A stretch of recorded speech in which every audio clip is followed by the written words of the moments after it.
दिनै जे बिसमुरि दख'रा दुलाराय बर' फरायसा आफादनि जे 27थि थान्दै जथुम बे थान्दै जथुमाव बाहागो लाना मा बुंनो सानो? दिनै बिसमुरि दख'रा दुलाराय बर' फरायसा आफादनि थान्दै जख'न्थाइजों सोमोन्दो लाखिनानै जे गेवलां मेल, बे गेवलां मेलाव बाहागो लानो मोननानै जोबोद मोजां मोननाय मोनदों। बे जथुम्माया बे जख'न्थाइया बा बे दिनैनि गेवलां मेला रायजो राजानि जथेस्थ' बेवहाय माने अनसायनाय मोनदों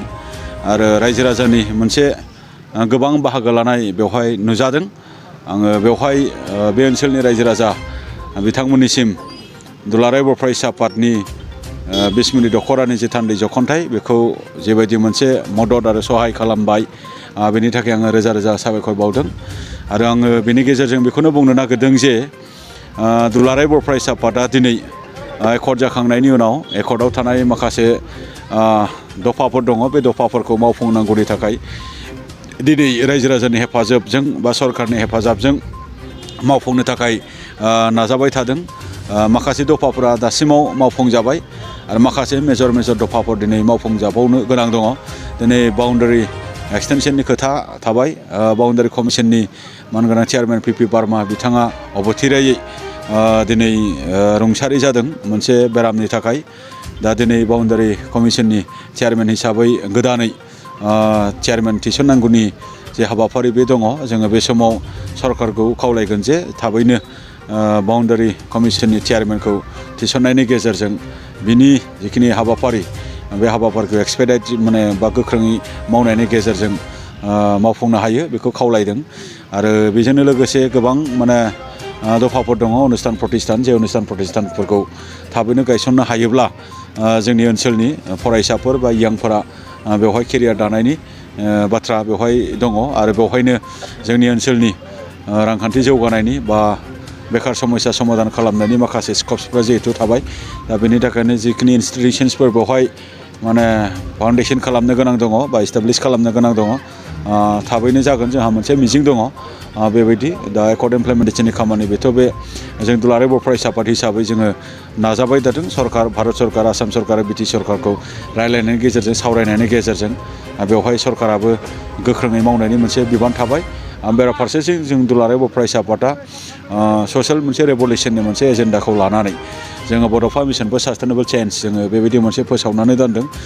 जायजों जे जोंनि समाजाव गेना गोरोन्थि सोलिनाय बा समाजाव जोंनाव उन्दै बैसोआव हाबा जानाय बा ड्राग्सनि मोनसे जि मोनसे थासारि जेबायदि सोलिनो नागिरदों बा गोदान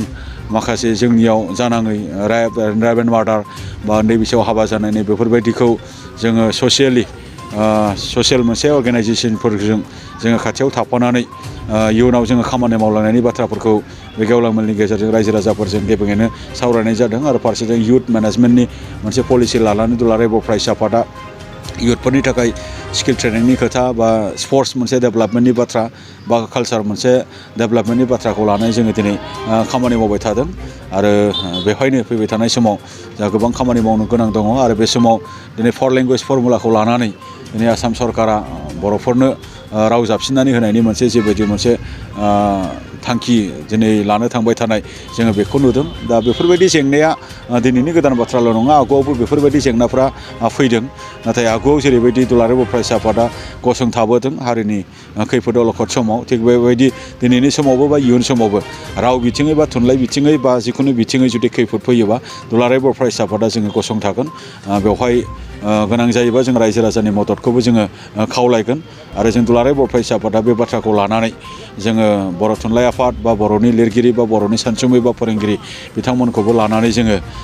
गिबि खेबै नङा माने गोबांबार खेब बेबायदि जोङो सावरायबाय आरो सावरायनायनि गेजेरजों सरकारनिसिमबो जोङो बे बाथ्राखौ जोङो मिथिहोबाय। आङो बेखिनि बाथ्रा बुङो। सार, बावैसो सिगां जे नुनो मोन्दों माखासे बिटिआरनि सिङाव थानाय जे बड'लेण्ड इउनिभारसिटिफोराव सोमावसारनाय दं, नाथाय बैफोरबायदि सोमावसारनायाव माखासे सुबुंफोरखौ नुनो मोन्दों जे ससियेल मिडियायाव बिटिआर एकर्ड जाखांनायनि उनाव मानो दुलाराय बर' फरायसा आफादा बेफोरबायदि फिन सोमावसारफिनबावनांगौ होननानै बे समाव मा बुंनो सानो? बिटिआर एकर्ड जाखांबाय होननानै दुलाराय बर' फरायसा आफादनि मावनांगौआ माने जोब्बाय बे नङा आरो बिटिआर एकर्ड जाखांबाय होननानै बर' हारिनि गेजेराव जे माबा मोनसे थ्रेट माने बबेबा समाव माने फैनाय नङा बेखौ माब्लाबाबो साननो नाङा आरो दुलाराय बर' फरायसा आफादा बियो मोनसे स्टुडेन्टस अर्गानाइजेसन दिनै जोङो एकर्ड इमप्लिमेन्टेसननि थाखाय जोङो खामानि मावबाय थादों आरो बे टाइमाव बड'लेण्ड इउनिभारसिटिनि सिङाव स्टुडेन्टफोरनि सायाव जि इनजास्टिस बेखौ जोङो दुलाराय बर' फरायसा आफादा जोङो सहायनो हायाखै मानो होनोबा बेवहाय पार्मानेन्ट रेजिस्टार गैयिनि थाखाय टाइमाव माने रिजाल्ट होनायनि बाथ्रा आरो टाइमाव माने ग्रेडशिट माने होनायनि बाथ्रा डिउ टाइमाव होनो हायाखै जाउनाव जोंनि फरायसाफ्रा गुबुन इउनिभारसिटियाव हायार इडुकेसन लानांगौनि थाखाय एडमिसन लाहैनांगौमोन बिनिफ्राय मोनसे डिप्राइभ जानो गोनां जादों आरो बिनि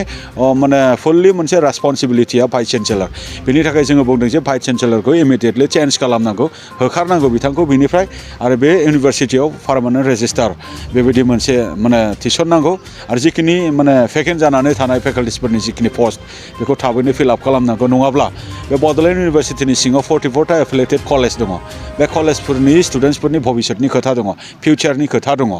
दा सासे गथ'खौ फोरोंनांगौनि थाखाय बिमा बिफाफ्रा खस्थ' खालामो हाजिरा मावो खामला मावो आबाद मावो बे बेबसाय खालामो बिनि गेजेरजों फोरोंदों नाथाय जोंनि फरायसाफोरा बे भाइस चेन्सेलरनि जिखिनि मोनसे नितिया रं जानायनि थाखाय दिनै देग्लाय माने डिप्राइभ जानो गोनां जादों फैबाय थानाय समाव जे डिप्राइभ जानाय नङा बेखौ जोङो खुनु साननो हाया बिनि थाखायनो जेन डिप्राइभ जाया भाइस चेन्सेलरखौ इमिडियेटलि रिमुभ खालामनांगौ आरो पार्मानेन्ट रेजिस्टार थाबैनो माने होनांगौ होननानै जोङो दाबि खालामबाय थादों दा जायफोर सोंखारिदों जे बिटिआर एकर्ड खालामखांनायनि उनाव एबसुआव मानो आन्दलन खालामफिनखो बिथांमोना हाब इनफरमेसन बिथांमोना सिङाव हाबनानै नायोबा बुजिगोन दुलाराय बर' फरायसा आफादा मानो